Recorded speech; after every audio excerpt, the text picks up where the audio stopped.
శనిదేవుడు సూర్య భగవానుడి కుమారుడు, యముడి సోదరుడు. అయితే శని గ్రహం అంటే అందరికీ భయం ఉంటుంది. శని క్రూరుడని, కనికరం అనేది ఉండదని, మనుషుల్ని పీడిస్తాడని అనుకుంటారు. అయితే ఈ అభిప్రాయం సరికాదని జ్యోతిష్య శాస్త్రం చెబుతుంది. మరి శని దోషం ఎలా ఉంటుందని మరిన్ని విషయాల గురించి మనం ఇప్పుడు తెలుసుకుందాం. హిందూ జ్యోతిష్య శాస్త్రం ప్రకారం శనీశ్వరుడు నవగ్రహాలలో ఒక గ్రహం. సూర్యుడు, చంద్రుడు ఛాయాగ్రహాలైన రాహు మరియు కేతువులతో కలిపి గ్రహాలు 9. గగన మండలంలో ఉన్న గ్రహాలకు భూమితో సంబంధం ఉంది. కాబట్టి 9 గ్రహాల ప్రభావం భూమి మీద, భూమిపై ఉన్న ప్రతి చరాచర జీవులపైన, నిర్జీవ, ఘడ, నిశ్లిప్త వస్తువుల మీద ఉంటుంది. నవగ్రహాల్లో ఒకటైన శనిగ్రహం ఇందుకు భిన్నం కాదు. శనిగ్రహం శనీశ్వరుడు, శనీశ్వరుడు అనే పేర్లతో పిలుస్తారు. సంఖ్యాశాస్త్రం ప్రకారం 7 శనికి ప్రీతికరమైన సంఖ్య. ఇక ఏలినాటి శని, అర్ధాష్టమ శని, అష్టమ శని అనే 3 రకాల శనులు బారిన పడుతుంటారు. ప్రతి వ్యక్తి తన జీవితంలో 3 సార్లు ఏలినాటి శనికి గురయ్యే అవకాశం ఉందని చెబుతారు. గ్రహాలు ఆయా రాశుల్లో ప్రవేశించిన సమయంలో గ్రహ ప్రభావం ప్రారంభమవుతుంది.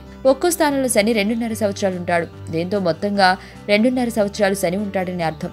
ఒక వ్యక్తికి జన్మరాశి చక్రంలో చంద్రుడికి ముందు 12వ ఇంట లగ్నంలో చంద్రుడితో, చంద్రుడికి తరువాత 2వ ఇంట శని ఉంటే ఆ వ్యక్తికి ఏలినాటి శని ఆరంభమైనట్లే. ఈ శని ప్రభావం 2.5 సంవత్సరాల వంతున 3 సార్లు మొత్తం 7.5 సంవత్సరాల కాలం ఉంటుంది.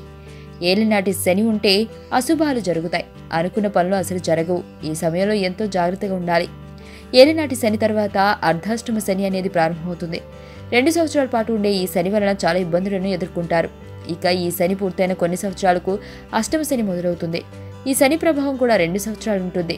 ఇదిలా ఉంటే శని ప్రభావానికి గురై బాధపడకుండా దానాలు, ప్రతి శనివారం ఆ శనిదేవునికి అభిషేకం చేయడం వలన, నువ్వుల నూనెతో దీపారాధన చేయడం వలన, పేదవారికి మీకు తోచినంత దానం చేయడం వలన అంతా శుభ్రం జరుగుతుందని పండితులు చెబుతున్నారు.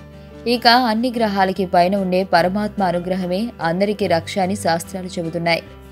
అంతుచిక్కని రహస్యాలు, మరెన్నో మనకి తెలియని పురాతన కట్టడాలు, వాటి వెనక దాగిన నిజాలు, పూర్వీకుల ఆచారాలు, మరెన్నో మూఢ విశ్వాసాలు, ఇలా కాలగర్భంలో కలిసిపోతున్న రహస్యాల కొరకు సబ్స్క్రైబ్ చేయండి రహస్యవాణి ఛానల్.